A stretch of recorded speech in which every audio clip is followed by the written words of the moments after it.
Hey guys, so for this video I'll be showing my collection that I have for 2PM. And before I start, hopefully the video quality is a lot better. I have a new camera, so I hope that the image is a lot more clearer. If not, then I'll try to adjust the image as I start uploading videos and figuring out how it works. Before I start, and then also just kind of like a short little thing regarding my experience with 2PM. 2PM is a group that I've been into since they debuted. They're very dear to my heart. They have been promoting less and less every year in Korea, but they're giving so much material for their Japanese fans, which is something I'll talk about a bit later after I show what I have. And yeah, so there's some things here and there that I've been missing, and I'll talk about it as I go on. Okay, so the first thing that I have is their debut single, The Hottest Time of the Day. They actually, if you can see, they had 7 members. So if you don't know, Park Jae-bom or J Park was part of 2PM. He was the leader, and they debuted with 10 out of 10. And they're actually...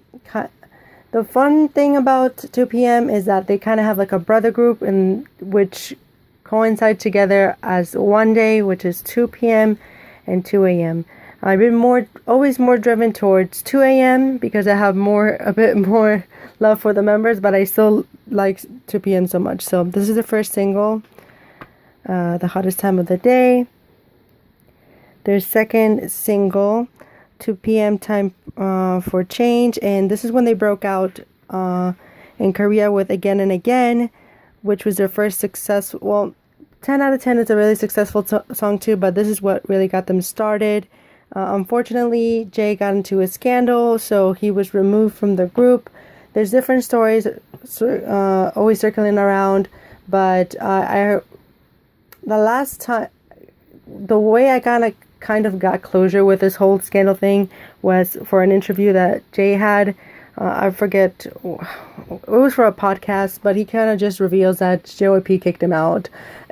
So, but he completely understood why, but I'm really glad that he has found his own lane and has his own label and whatever. But that's their last album with Jae-bom. And then they had their first full-length album, 1:59 p.m. This album is so good. Like, I can listen to this still. Again, I like how it kind of keeps up with the packaging that they had. Okay, and then we have they had a single for Can't Stop, Don't Stop, Can't Stop. I forgot the name, but I don't have that. And then they had a mini album, which I'm missing. And then they released Hands Up, which is probably their signature song with Hands Up. And this album is really good as well. I hate the packaging. This is the special edition, and I completely hate how it's packaged. But let's see. Yeah, this is filled with hits that they had. Then they had a freaking long hiatus in K-pop, and they returned with double title tracks with Grown, which is their third full-length album in Korea, and this is the special edition. They kind of have done special editions since Hands Up, and this one they had a song called Ad Toy, and that's one of my all-time favorite songs from 2PM. And yeah, so this actually comes with extra songs that the regular edition doesn't have. So I'm glad that I have this. I don't know if it's out of print. I know it's pretty pricey, but it's definitely worth it because it comes with extra tracks. Like, there's 22 songs in here. So I'm really glad I have that. And then they had a fourth full-length album, which was Going Crazy or Go Crazy, and I don't have that right now. It's probably my least release that I have that I heard from 2PM. I was not driven to buying it at all. I don't know if I'll get I think I'm probably going to get the regular edition because the special edition is so expensive and it's so difficult to find. And I don't know, it's just, that release is my least favorite. I would have been fine if they just promoted the Japanese song that they had a Korean version in that title track. But that album as a whole just didn't do anything for me. It's the only disappointing release that I have for 2PM. But that's for me. Maybe some of you hottest like that album the most. But then they returned better than ever with number 5. The only downside in this era is the horrible packaging. I have to put this on a separate place in my drawers. Basically, I have to put this in a special place because it's extremely difficult to store. It's very inconvenient. It could get damaged pretty easily. I don't know. I might even take off this thing. But Tina Davison did like kind of like a tutorial how to fix the cover and make it like a member thing. But I'm not very crafty. But yeah, this packaging sucks. There's 2 different versions. I have the white one. It was JYP trying to be unique but failing. But the song content is definitely worth getting. That's what I would say.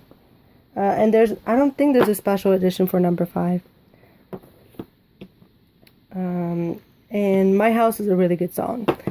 Then they came back last year with Gentleman's Game, which I think is going to be their last release as 6 for a while. I don't know if they're going to be continuing to release material with some members missing. I know Tech has already been kind of finishing the process to enter the military, which is really, really, really admirable from him because he actually could have exempted from it because he's like a U.S. citizen and he kind of renounced his U.S. citizenship and is serving just on his own will, kind of, because a lot of K-pop idols try to find ways to, either exempt from the military service, but the thing is that if you serve and you are free of scandals, when you come back, you're gonna have a lot of positive response because you serve well. But then you have people like I don't even want to name names, but I think the biggest example right now is Top. He was serving and then he was caught in a scandal, but then again it's just a whole mess. But yeah, you kind of have to be careful. And then you have Yoo-chan, Kim Hyun-jung. It's just a lot of people who just got in a mess with this whole military service. So this is Gentleman's Game. This is a special edition. I'm pretty sure, yeah, I don't think this comes with extra songs like the previous special editions. So that's a bit upsetting. It comes with some extra things, but I'm glad I have this anyways because I wanted to support the guys, and since I have most of their limited edition stuff, I didn't feel bad because it was just a couple bucks more. And then for solo stuff, I only have very few things. So I have Wooyoung's or Jang Wooyoung's 23 male single, which was a mini album with the title track "Sexy Lady." This was a good debut. I like Junho's stuff. He's actually my bias in 2PM, and I don't have any of these things. I only have Wooyoung's, so I'm kind of upset. Yeah. So this is his mini album. I think there's 2 versions of this, if I'm not mistaken. Maybe I think this might be difficult to get now, but don't take my word for it.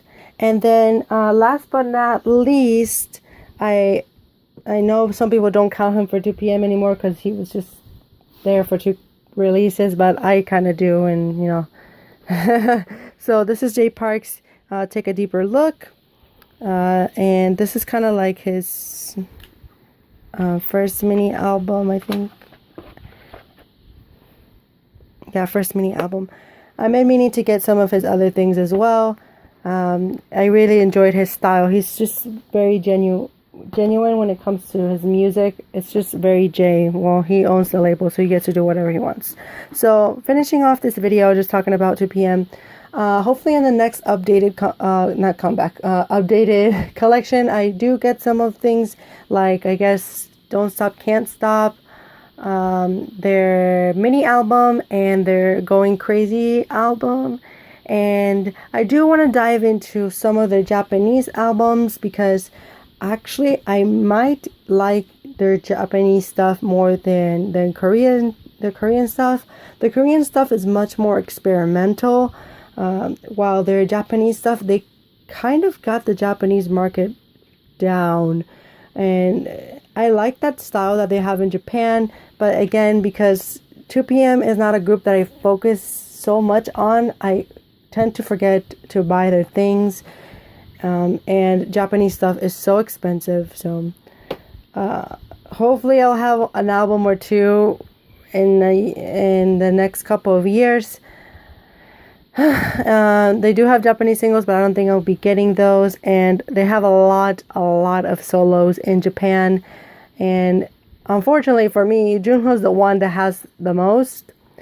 And I have no money, but I want those solos so bad. So I always enjoy seeing people unboxing Junho's solo stuff in Japan. If anything, I don't know how things are gonna go down with 2PM. I'm really glad for all the music they've given us so far. I think they're going to continue once everybody serves the military, and they're probably going to continue like Shinhwa. And the only sad thing that I would say is that One Day couldn't continue because 2AM are in a hiatus right now. They say they're not disbanded, but I don't think there's much of a possibility for them to go back together and release some more albums, because like just the way that they're promoting themselves individually, they're just in a whole different spectrum.